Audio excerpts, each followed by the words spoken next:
How much would I need to save up if I wanted to live on $6,000 a month?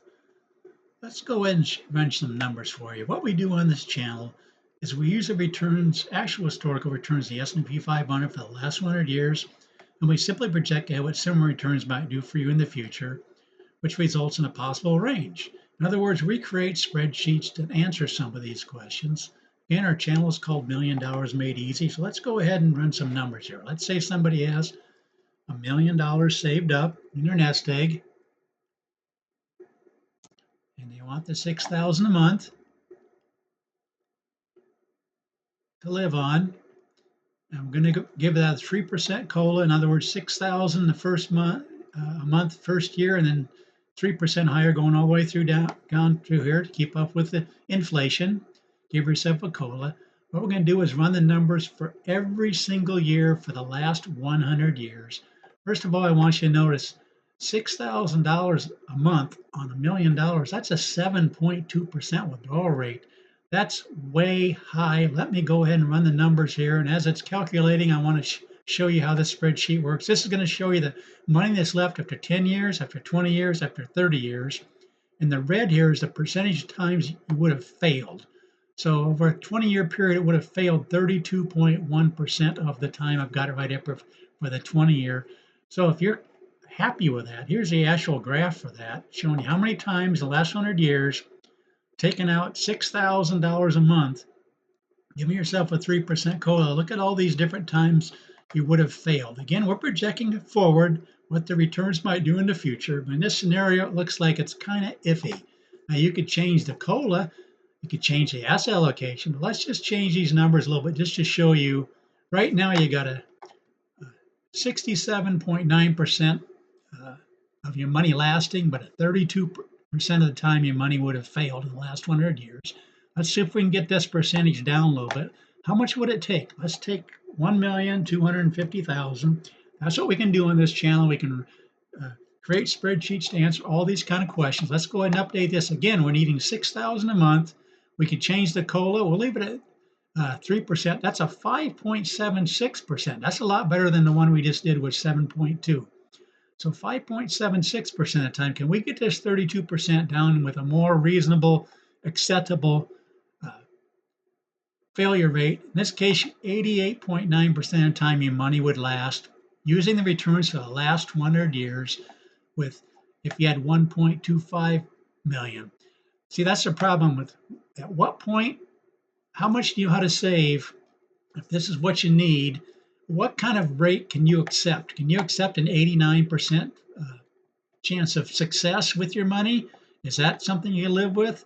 A lot of people would say yes. That's basically an 89% success rate. Let's just raise this up to 1.5 million.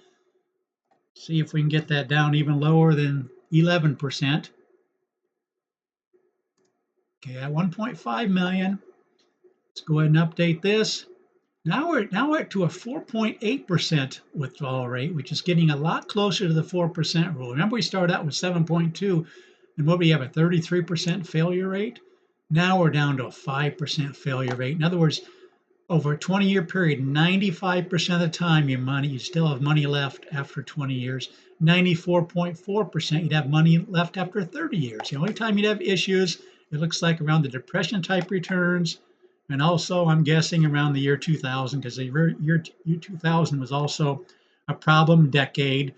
We know the Depression years were problematic, but we also have a problem decade of the 2000, from 2000 to 2008. Those are the only times if you had this kind of money, if you had 1.5. Again, what are you comfortable with? Are you comfortable with a 95% success rate? Most people say definitely. But if we go back down, let's go down to 1.2 million. Just to show you the kind of numbers we can run here, 1.2 million. Let's go with a 2% COLA instead of a 3% COLA. See how many times, how successful your money would be after 20 and 30 years given this scenario. Do you really need to have 1.5 million? Can you live with 1.2 million? Again, if you need 6,000 a month, you're going to have to save probably at least $1 million. In this case, you got a 10% failure rate with a 90% success rate after 20 years and an 88.7% after 30 years. The only problem times looks like during the Depression years, and again around the year 2000 to 2001. So again, that's what we do on this channel. We run numbers for people. Uh, how much do you need to save if you need 6,000 a month in today's dollars and want to give yourself a 2% COLA? If you're comfortable with a 10% failure rate using numbers from the last 100 years, you'd probably just need to save up $1.2 million. Now, he did specify in this question that he didn't want to take into account Social Security. I want to show you the huge difference Social Security can make. Let's do the $1 million again. Again, this is how much you need to save up. So some people keep working a lot longer than they really need to. Again, let's review again. $1 million, 7.2% withdrawal rate. You're running out of money, I think it was 33% of the time, which is nobody be comfortable with that. But if you take into account, it was 23, excuse me, 23. Oh, we did it at 3% COLA. That's why the difference between 33. See the difference the COLA can make? Ran at 3%. It was 33% failure rate. At 2% COLA, 23. But watch what happens if we change this.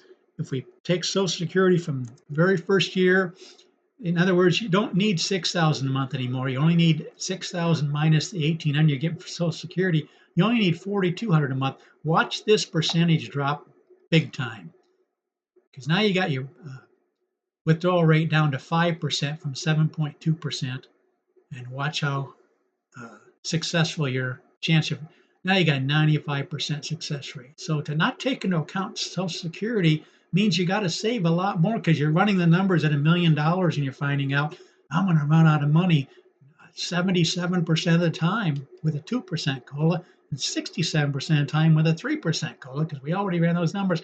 But as soon as you take into account Social Security, you don't need this 6,000 from your nest egg. You only need 4,200 from your nest egg. Again, that's what we do on this channel. We run numbers for people. Somebody asked me that question. I just wanted to run numbers for them. Again, please consider subscribing to this channel. Let people know about this channel. Share it with others. Let them know we can run all kinds of different numbers for them.